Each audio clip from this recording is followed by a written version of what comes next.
2, 3, 4. So 1 and 2 is your right arm. 3 and 4 is your left arm. Sorry. 3 and 4 is your right. 1 and 2 is your left.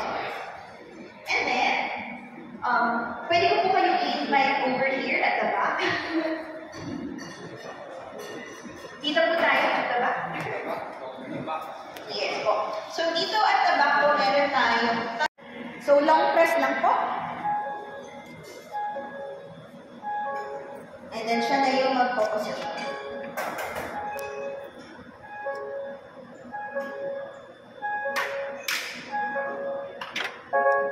Drive the laser lines to the endoscope port. And then so yung port clutch, this one is your throat guard. I-attach nyo yung throat, yung patient arm.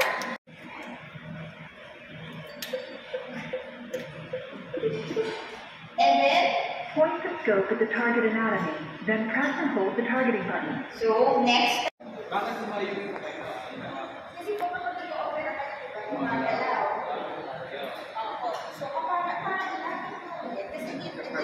this one is the neutral position. So, dapat ang kamay mo pag nag-opera yan dito. Pero kapag lumayo na yung kamay mo, clutch, and then neutral. So, para maibalik lang po siya sa neutral, kailangan nyo mag-clutch. So, for the first exercise po, doctors,